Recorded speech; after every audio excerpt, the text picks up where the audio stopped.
Muy buenos días, muy buenas tardes o muy buenas noches, según estén observando este pequeño podcast que estoy presentando sobre un tema bastante interesante y que todo educador debe conocer. La Ley de Reforma Magisterial, ley número 29944. En esta ocasión voy a hablar ligeramente de esta ley que rige pues para los docentes en el Perú. Vamos con el primer título, que son las disposiciones generales, básicamente un espectro básico y panorámico, pues, sobre los alcances respecto a esta ley que ha generado bastantes beneficios y, claro, en su momento también polémicas.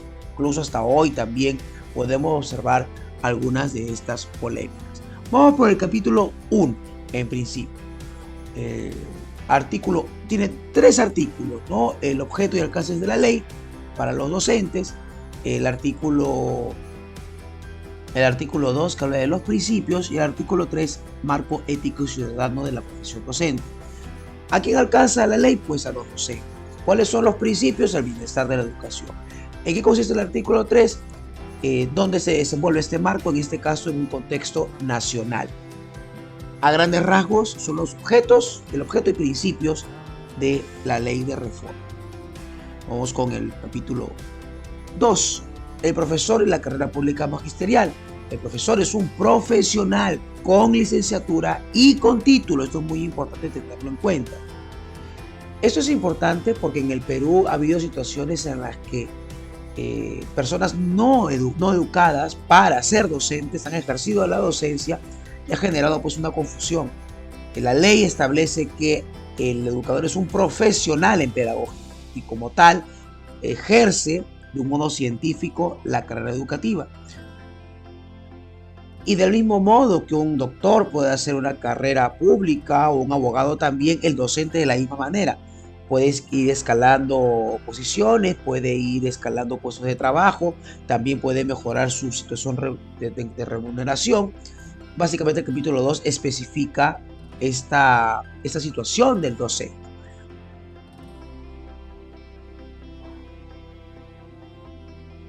Y vamos ahora con el capítulo 3 respecto a la formación docente. Este, creo yo, es el capítulo más importante. ¿Y por qué? Porque en el artículo 6 habla de la formación inicial, el artículo 7 la formación en servicio, el artículo 8 la gestión de la formación en servicio, el artículo 9 la formación y capacitación de directores y subdirectores y el artículo 10 becas para maestrías y doctorados en educación. ¿En qué consiste este capítulo 3 y por qué es tan importante? Porque se observa que el docente está en constante formación. A diferencia de otras épocas o en otras generaciones, el docente tiene que estarse capacitando constantemente. Y vamos a ver más adelante que la capacitación guarda estrecha relación con la remuneración que va a recibir. Significa que mientras el docente se va preparando y se va capacitando, la remuneración puede ser mayor, pero no es tampoco un tema automático porque hay un tema evaluativo también. La ley nos, ofrece una forma más seria de trabajar la educación y trata de subsanar la informalidad que por años y bueno, por décadas han regido en el país. Y en ese sentido hay que tener pues mucho cuidado con respecto al desarrollo de la formación docente. Básicamente pues la ley tiene como objetivo pues no brindar un marco de proceso y en cada proceso vamos a verlo después también una suerte de escalafón también a nivel académico, ¿no? Desde el bachillerato, la licenciatura, las maestrías y los doctorados. Cuando hablamos de educación en cuanto a formación docente, hay una normativa que hay que cumplir. Obviamente siempre regulado por los alcances de ley que dé el Ministerio de Educación, como les digo, tratando pues de darle un marco de integralidad a la formación docente y también de seriedad, a diferencia pues de otras épocas. Vamos entonces ahora a hablar un poquito más, pero ya en otro ámbito, porque cuando la ley es amplia, tenemos el título 2, ya directamente lo que es la carrera pública magisterial. Y esto es importantísimo porque es algo de lo que se viene hablando, es algo de lo que todo docente que está comenzando, pues es algo que tiene que saber, que debe estar informado. En este tema, digamos, se habla de las escalas y si podemos mencionar, digamos, 8 escalas, ¿no? La primera escala son 3 años, la segunda escala 4 años, la tercera escala 4 años también, la cuarta escala se mantiene en los 4 años, la quinta escala son 5 años, sexta escala 5 años también, séptima escala sería también 5 años y la octava escala, bueno, básicamente es hasta el momento del retiro de la carga. Básicamente son 8 escalas que tienen que ver con el desempeño laboral. Además de esta situación, en el artículo 12, en cuanto a las áreas de desempeño laboral, se van a reconocer 4 áreas de desempeño que tiene que tener un docente, ¿no? Uno de ellos es la gestión pedagógica, una de ellas la gestión pedagógica, la gestión institucional, la formación docente y la innovación e investigación. Ese último elemento es un elemento vital y es un elemento muy importante. ¿Por qué? Porque a raíz de este elemento tenemos pues propuestas nuevas, frescas, que permitan renovar los esquemas educativos con diferentes proyectos creativos de parte de los docentes, ya sea en el nivel inicial, en el nivel primaria y en el nivel secundario también. Ahora, no solamente basta gestionar el tema pedagógico, también implica tener pues en consideración la gestión institucional, es decir, formar parte de la estructura organizacional. Y acompañado de esto, como lo hemos visto en su momento, el constante crecimiento académico e intelectual que va a promover después la investigación. Ahora, todo este proceso es evaluado, ¿correcto? Y la evaluación va en función del escalafón magisterial. Y el Ministerio de Educación regula, organiza para que se puedan respetar los procesos. Y estos procesos de evaluación son vigilados, monitoreados para que pues no se den situaciones ambiguas o situaciones de repente de corrupción. La vigilancia es fundamental, sobre todo en el ámbito educativo, porque bueno, hay bastantes recursos económicos de por medio y hay que evitar pues un mal uso de ellos. Hay que agregar que el documento es un documento bastante amplio y bueno, son 33 páginas con bastante detalle. Se han dado observaciones siempre, hay debates al respecto. Lo cierto es que brinda pues una estructura. Respecto al capítulo 5, cómo es el ingreso a la carrera pública magisterial, básicamente para llegar al nombramiento hay una serie de evaluaciones, también hay una serie de requisitos y entre ellos el título es muy importante, cosa que no ocurría en otras épocas. Hay que decir que bueno, en los colegios todavía hay docentes que no tienen título, pero se les ha dado un plazo para que puedan obtenerlo para poder seguir ejerciendo, porque dentro de unos años no va a ser posible ejercer la docencia sin un título universitario ligado a la pedagogía, ¿no? O en todo caso una carrera profesional que estuviese, digamos, complementada por formación pedagógica. También hay una suerte también de cuadro de mérito para el ingreso a la carrera pública magisterial, es decir, no es que cualquiera ingresa. Para acceder al nombramiento se requiere una evaluación. Esto es muy, muy, muy importante. Y obviamente también hay un acompañamiento. No es que tampoco el docente que va a ser evaluado está abandonado, por supuesto que no. Se dan las herramientas y las capacitaciones pertinentes pensando pues en la evaluación que va a recibir para su respectivo nombramiento, digamos, en lo que es la carrera pública magisterial.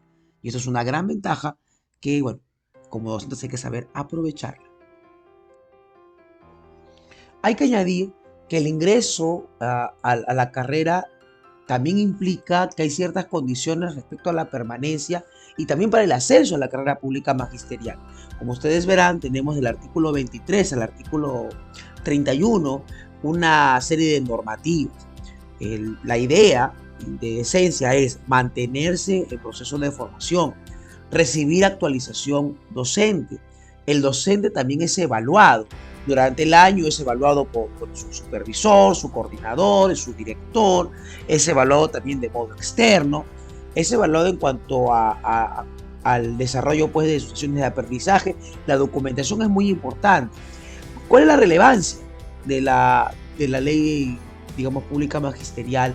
La idea es que el profesor no improvise, que el profesor sea un científico de la educación y como científico pueda pues también recoger información a través de las lecciones de aprendizaje, digamos, porque en realidad la lección de aprendizaje es un planteamiento de lo que quiero hacer, pero también implica un recojo de saberes a través de la evaluación. Entonces, la evaluación forma parte pues, de la sesión. Y del mismo modo, ¿no? El Ministerio de Educación, cuando evalúa al docente, hace lo mismo. Al evaluarlo, ve cuál es el nivel y en función de eso también se puede pensar en cuánto se le puede otorgar y cuánto no respecto a los ascensos. Dicho de otro modo, el docente es evaluado de modo permanente, del mismo modo que él como docente debe evaluar a sus estudiantes.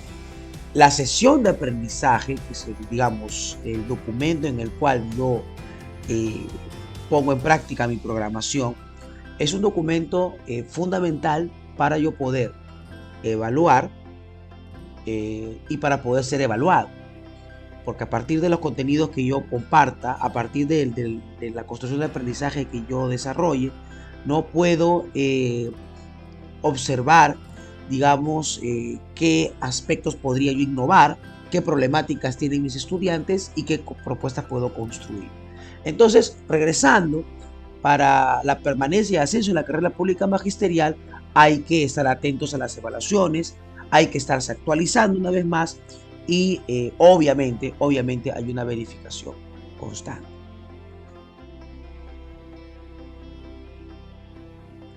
Respecto al capítulo 7, acceso a cargos, tenemos los artículos del 32 al 39. Ahora, para poder acceder a un cargo hay que ser evaluado. Y hay que evaluar la gestión del docente, la experiencia, digamos, la cantidad de investigaciones que ha realizado, las maestrías digamos, en las que ha participado. Entonces, para acceder a un cargo es muy importante cumplir con ciertos requisitos y esto, digamos, es una forma también de prevenir el tráfico de cargos. No es que no ocurra, pero al menos reduce, ¿no? Reduce el riesgo de que haya un tráfico de influencias. Claro, hay que decir también que a veces no suele decir echa la ley, echa la trampa, y esto suele ocurrir también. Pero a través de la normativa, digamos, se puede apelar a la ley para evitar, digamos, que haya situaciones no claras respecto a quién puede ejercer una dirección, quién puede ejercer un cargo importante en la UGEL, respecto a que se puede ejercer. De alguna u otra manera, los títulos ayudan a brindar cierta normativa y a generar cierto control. Y esto es fundamental también para mantener pues, una estructura en el campo de la educación en el Perú que ha evolucionado bastante respecto a décadas anteriores. Y como seguimos observando a partir de lo que ustedes están pudiendo ver, como sabrán, porque es un podcast muy pequeño, solamente estoy tomando lo más importante, la constante. El que está en el cargo también es evaluado y la idea es que haya una evaluación permanente, no importa también el cargo que tengas, el director también es evaluado, los responsables del UGEL, en realidad todos son evaluados y es la evaluación la que tiene que responder, digamos, a una cuestión científica respecto a si un profesional está rindiendo o no está rindiendo, si merece mantenerse en el cargo o no merece mantenerse en el cargo. Y para eso se generan pues comités de evaluación, digamos, que van a evaluar, para la redundancia, si la persona amerita o no mantenerse, seguir o en todo caso aspirar a un cargo. Respecto a título 3, habla básicamente de los deberes, derechos, estímulos, sanciones y el término de la carrera. Una vez más, vemos una normativa sobre lo que tiene que hacer un docente, sobre los derechos que tiene como docente. Tenemos el capítulo 8, básicamente, que habla de los deberes, de los derechos y los premios y estímulos también. En este caso, la ley felicita, incentiva con premios y estímulos a aquellos que siguen estudiando, digamos, en diferentes carreras. Y también aquellos pues que van generando propuestas creativas y propuestas innovadoras. Y esto pues, el estímulo no solamente es de ánimo de cargo, sino también económico, según lo que esté proponiendo. Pero también hay sanciones cuando de repente situaciones de corrupción, cuando no han estado claros los procesos de maestría, cuando no se han respetado los procesos y también cuando no ha ejercido pues a cabalidad la docencia cumpliendo con la documentación que tiene que entregar. Eh, la cual es importante, aunque a veces parece ser más ominosa, ¿no? Que beneficiosa, pero necesaria para una educación seria. También hay un capítulo ya, que es el capítulo 10 de término y reingreso a la carrera, ¿no? Cuando termina la jornada, el contrato laboral y cuándo. Hay que diferenciar entre el contratado y el nombrado. Son dos puntos diferentes, pero aún estos dos están normados. El paso previo, pues, el paso previo al nombramiento es la contratación, en este caso. Y la ley, ¿no?, va especificando más en este aspecto, pues, en el artículo 53 y en el artículo 54. Se da también ahora el título 4, ¿no?, las remuneraciones, las asignaciones y los incentivos, que también están normados. Y normados porque deben estar claras las reglas de juego a lo que se va a recibir y a lo que no se va a recibir. ¿Por qué es importante esa situación? Vamos a verlo pues en el capítulo 11. Básicamente el artículo 55 da una política de las remuneraciones, el 56 lo que se asigna y las remuneraciones, y el 57 lo que es la remuneración íntegra mensual por escala magisterial. Como hemos visto, hay una escala que debe respetarse. Tenemos también ya en el capítulo 12 las asignaciones de los incentivos. Se hace una explicación de lo que son, de qué manera se dan estos incentivos, cómo se desarrollan. Debo decir que en la época en la que yo estudié observaba que habían profesores que estaban bastante, digamos, acostumbrados a una forma, digamos, estática de transmitir la información.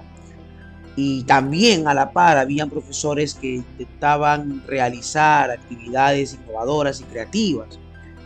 Curiosamente, lo sabemos hoy, el caso de la educación en el Perú estaba politizada, ¿no? En su momento politizado por los grupos de izquierda, luego politizado por los apristas, luego politizado por los grupos fujimoristas.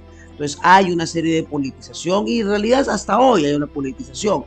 La idea sería, con esta ley, es que se vaya más allá de la politización. Y a la par de esto, el incentivo, obviamente económico y en cuanto a cargos, es un buen referente para que el profesor se anime a ir más allá de lo que implica pues llenar una pizarra o de lo que implica copiar o revisar un cuaderno.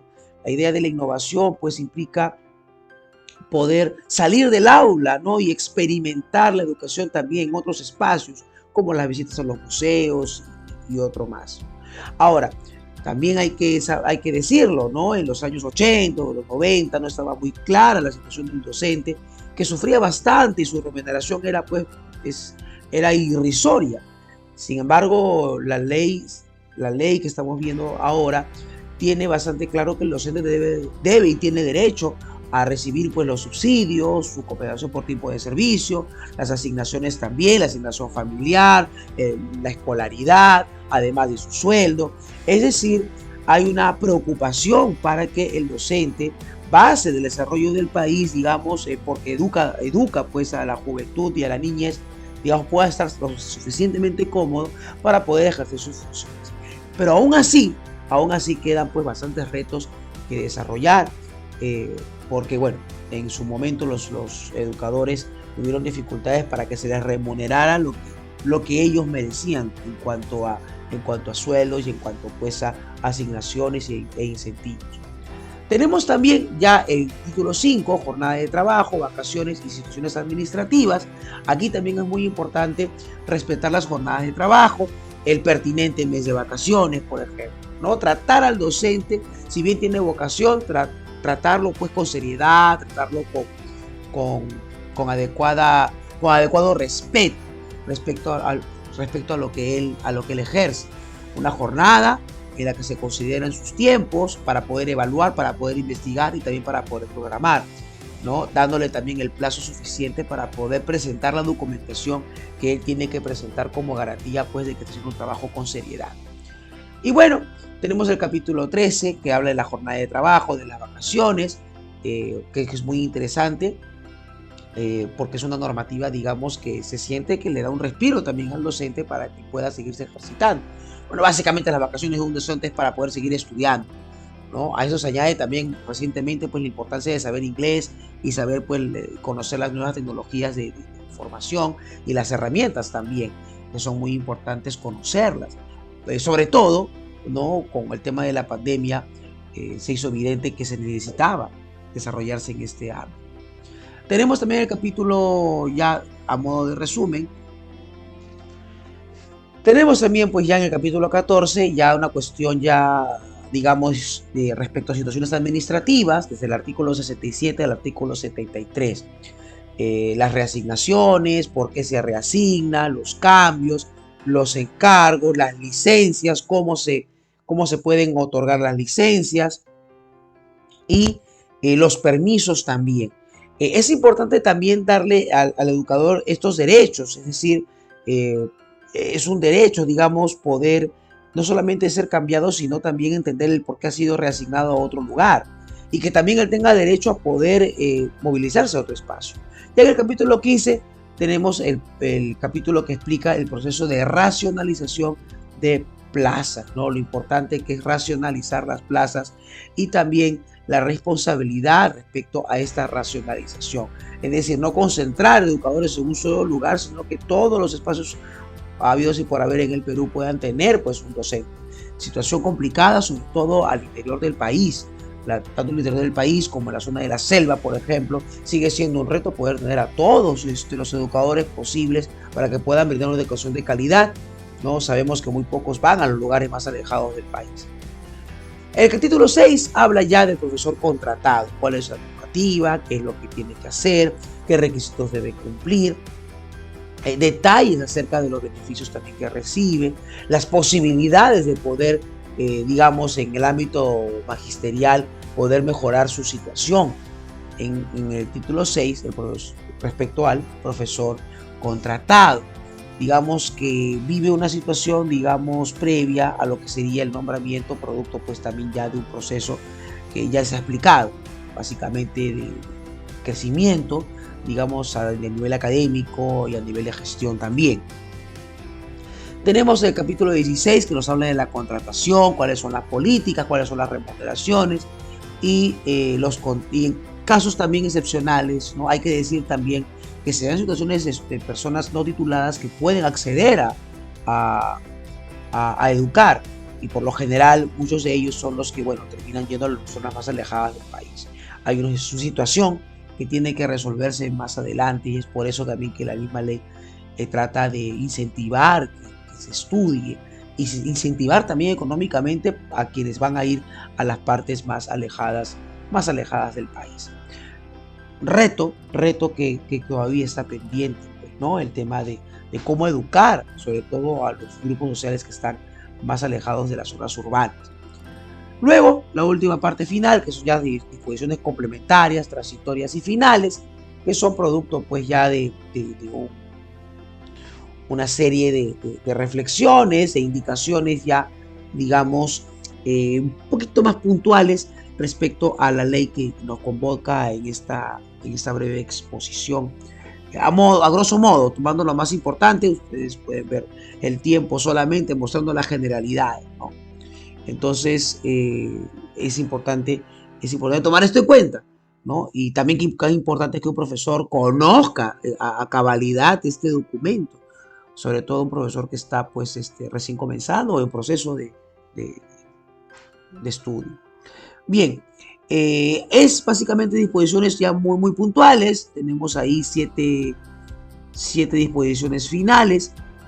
Básicamente cómo se asignan, por ejemplo, ¿no? En el caso de una maestría, cuál es la asignación, cómo es el concurso público, cómo se accede al concurso público también, quiénes pueden acceder al concurso público, qué pasa con profesores sin título de auxiliares de educación, cuál es la normativa también. Hoy el tema de auxiliar de educación se ha complejizado mucho más, ya no es solamente el que va y resuelve temas de disciplina, es todo un proceso y ya toda una técnica también, toda una formación técnica, pedagógica respecto al auxiliar, que tiene que atender situaciones, digamos, que a veces ya no le alcanza al docente por la complejidad también misma de la educación. Tenemos ahí otros más y bueno, una pequeña presentación también respecto a esta ley que hemos estado analizando y que todo docente pues tiene que conocer de todas maneras.